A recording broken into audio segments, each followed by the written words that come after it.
Good evening, guys. Hello, guys. Good morning, good afternoon.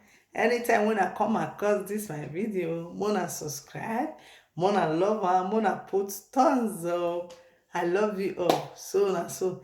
The matter when me bring come me and I be say why some guests not they like to suffer follow man again. Before, our guests they like to dey suffer follow man, but this time now our guests now they no dey like to suffer follow man. Because of that one they prefer to marry old man than to marry young boy, because they no wan suffer follow man at all. So nothing like man when you una two plan life together, una two suffer together, una two stress together. If tomorrow na the man get money, na the man must take you serious, he must respect you because na you suffer follow am. So for you to go follow old man because of money, man wey you no fit bring come out, you go dey shame for your husband or your boyfriend sugar daddy. That one, that character no good. Make we guess mo stop am. Guess when they do that thing make dem stop am to dey marry old papa because of money. You can work and make your own money. Don't depend on anybody, don't depend on a man. Not be man go make you rich, you can also make a man rich. You as a woman, if you get money, man wey you dey follow no get, you fit still support the man, una two fit be big person later. Why? Because of you the man fit rich, because of you the man fit dey okay. So no need to go marry old person because say of money. No. It's good to suffer for your own money. It's good for you to suffer follow man, so that the man go still know your value. Abeg, so na so most of our boys dey cry today. They go say dem no get money, because dem no get money woman no come dey follow dem again. So some of our boys now, before dem see woman dem come use money dey entice the woman. Dem wan show the woman say dem get am, dem no get anything. So later now the woman go come see dem say na 0/100 na dem be. So the woman come dey confused. The woman go come dey confused for the relationship, for the marriage. So na make men dey deceive dem today. Now dey deceive dem say I get house, I get motor, I get money, so e no good. So we women wey dey do that one, guess when dey find man wey get money before dem marry, e no good. Suffer follow man.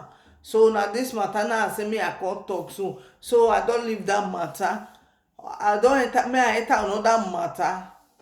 People wey dey hide their children, e no good for you to hide your pikin.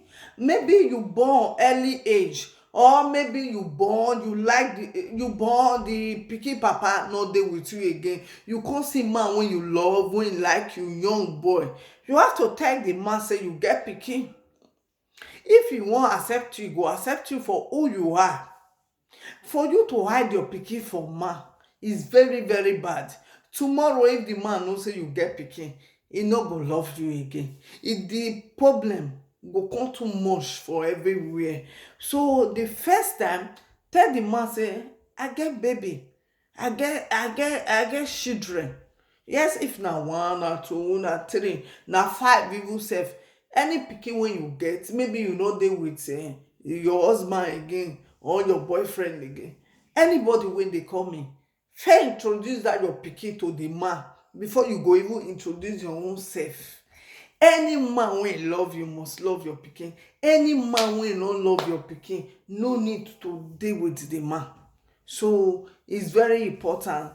The one wey I see for internet the other day, the man dey vex say the woman pikin dey stay with him mama too much, say e no dey get time for im own wife, because no be him born the pikin. You understand? And the woman no look well the first time, say the man no like baby. How will she look well? The woman for no marry like that kind man, but the marriage spoil, e no work out.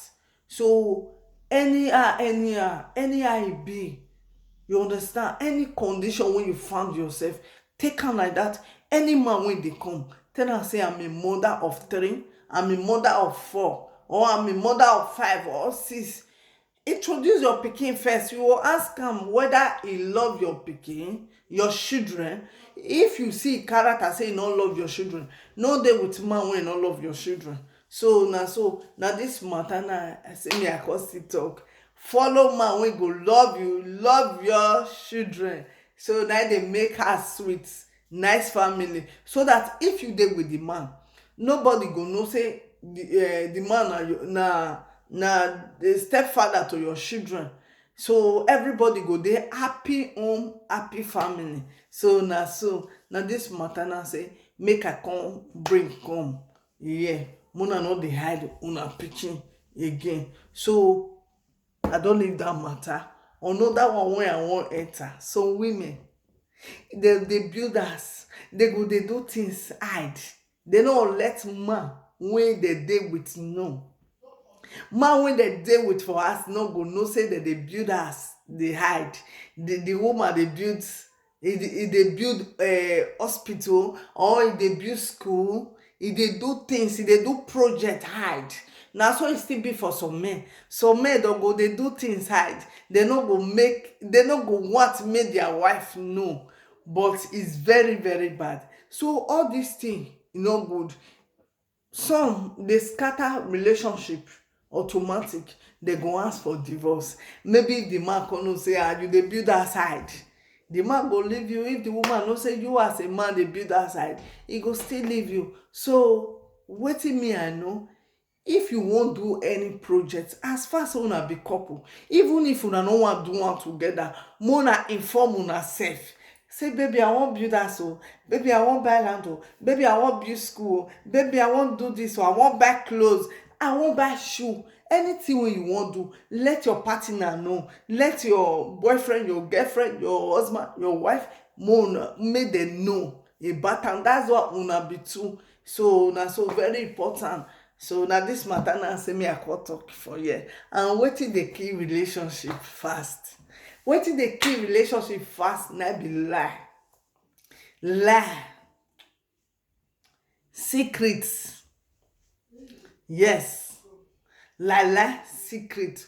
So abeg, if woman no trust you or man no trust you, relationship no dey go anywhere. So make we use our sense. All these things, no get secret to your wife, no get secret to your husband.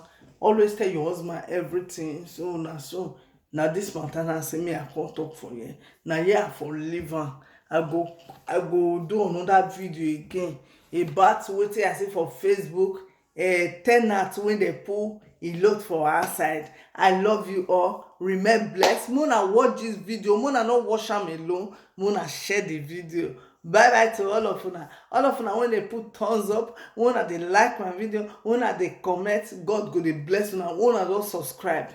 I bless una life this evening, and God already bless am in Jesus name. Anything una put one na up e go dey go. Bye bye to everyone. I love you all. Bye. Tomorrow on Friday,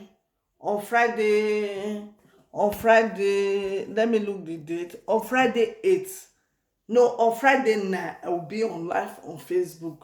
Love you all. Bye bye.